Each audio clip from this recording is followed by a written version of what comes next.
Hello hi friends, అందరికీ very good morning. ఈరోజు శ్రీ ఆంజనేయ స్వామి పుట్టినరోజు. అందరికీ ఆంజనేయ స్వామి కటాక్షం ఉండాలని మనసారా కోరుకుంటున్నాను. ఈరోజు మా ఇంట్లో మామిడికాయ పప్పు చాలా సింపుల్ అండి. ఈ సీజన్లో మామిడికాయలు దొరుకుతాయి కనుక మనకు మామిడికాయ పప్పు చేసుకుంటే చాలా బాగుంటుంది, చాలా టేస్టీగా కూడా ఉంటుంది. అంతేనండి, ఈజీ. ఎవరైనా వచ్చినా ఒక పప్పు చేసి ఆలు ఫ్రై చేసామంటే అయిపోతుంది సింపుల్గా.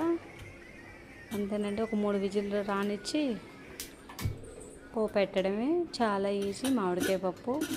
ఇలా ఒకసారి చేసి చూడండి, అందరికీ వస్తుంది. మామిడికాయ అంటే ఎవరికి రాకుండా ఉంటుంది? మామిడికాయ పప్పు అంటే అందరికీ ఇష్టము, ఈజీగా చేయడం కూడా వస్తుంది. రాలేని వాళ్ళకి చెప్తున్నాను నేను.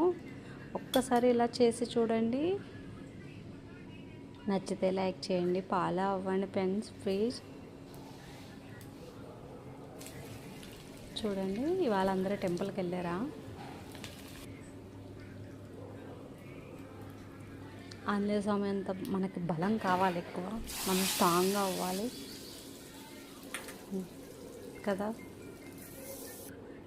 అంత స్ట్రాంగ్గా ఉండిపోవాలి మనము. చూడండి ఎంత కలర్ఫుల్గా ఉందో కదా, చూస్తే తినాలనిపిస్తుంది కదా. రండి ఫ్రెండ్స్, మా ఇంటికి రండి, భోజనం పెడతాను సరేనా.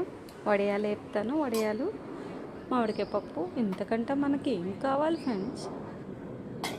బాయ్.